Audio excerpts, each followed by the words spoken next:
లెస్స వలికితిరి. పిల్లల మనసు తెలుసుకుని మసలు కొనుట పెద్దల కర్తవ్యము. అందున తమకు గుర్రపు స్వారీ వచ్చని పలికితిరి.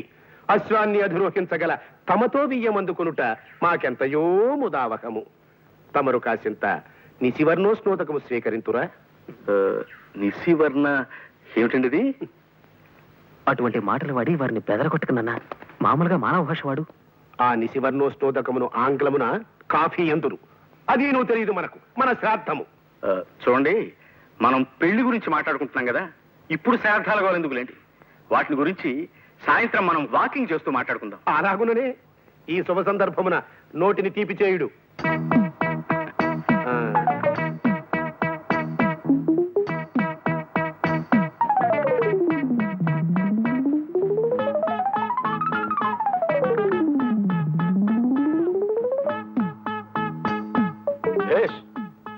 బావుంది.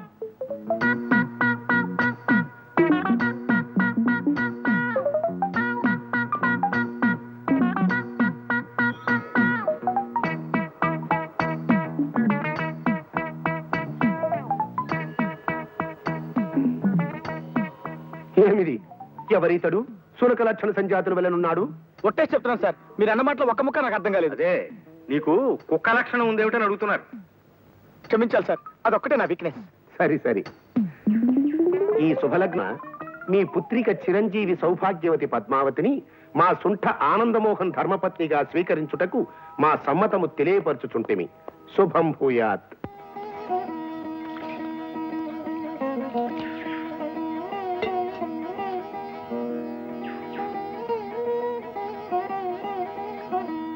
త్వరగా కానివే, నీ పాద పూజ అవతల పొలం వెళ్ళాలి. ఆ ఏడుపు ఏమిట్రా సన్నాసి? ఏమైంది ఇప్పుడు? అమ్మగారు మీకు పాద పూజ చేస్తుంటే మా ఆవిడ గుర్తొచ్చిందండి అయ్యా. అది కాదండి అయ్యా, ఇవాళ అది పోయిన రోజు. బతికున్నన్నాళ్ళు అది నాకు బడిత పూజ చేసిందే తప్ప ఇలా ఒక్కరోజైనా పాద పూజ చేయలేదండి అయ్యా. బడిత పూజ అంటే ఏమిటండి? నువ్వు అది కూడా చేయాలని ప్రయత్నించకో. ఇన్నేళ్లు నువ్వు సంపాదించిన పుణ్యమంతా పుచ్చి పురుగులు పట్టిపోతుంది.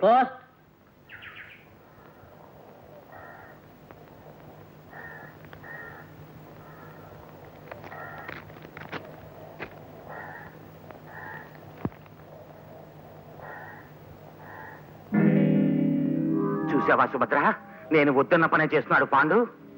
ఏమిటండి అది? పద్మని అది ప్రేమించిన కుర్రాడికే ఇచ్చి పెళ్లి చేస్తున్నట్ట. ముహూర్తం దగ్గరలో పెట్టుకోవడం వల్ల తను స్వయంగా రావటం పట్టలేదని వచ్చే 18వ తారీఖే పెళ్లి కనుక ఓ వారం రోజులు ముందొచ్చి నన్ను నిర్వహణ బాధ్యత వహించమని రాశాడు. అలాగా? మన పద్మ పెళ్లి కూతురు అవబోతోందా? ఏమండి, బట్టలు సర్దేమంటారా? పిచ్చివాగుడు వాగావంటే నిన్ను జంపకాడ ఉతికినట్టు ఉతికి ఆరేస్తాను, జాగ్రత్త. ప్రేమ పెళ్లిళ్ళు పనికిరావనే నా సిద్ధాంతానికి వ్యతిరేకంగా జరుగుతున్న పెళ్లేది. దానికి తగుదునమ్మా అంటూ ఏ మొహం పెట్టుకుని వెళ్ళమంటావు నన్ను? అదేమిటండి, మన రెండు కుటుంబాలకు మిగిలిన ఒకే ఒక్క నలుసు పద్మ. దాని పెళ్లికి వెళ్ళకపోవడం ఏమిటండి? అది పెళ్లి కాదే, పెళ్లి పేరుతో జరుగుతున్న బలి. ఆ ప్రేమ అనే పిశాచికి నా కూతురు మెడకోసి బలిస్తున్నాడు ఆ దుర్మార్గుడు. నేను వెళ్ళనా పెళ్లికి? నువ్వు కూడా వెళ్ళటానికి వీల్లేదు. అదేమిటండి? ఈ విషయంలో ఈ ఇంట్లో ఇంకొక మాట కూడా వినపడటానికి వీల్లేదంటే.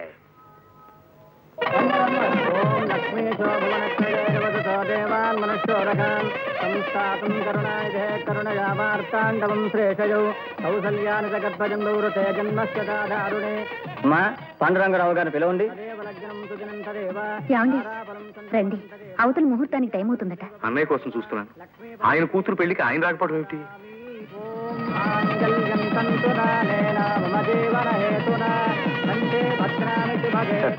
మీకు ఫోన్ వచ్చింది, అర్జెంట్ అట. హలో అన్నయ్య, నువ్వా?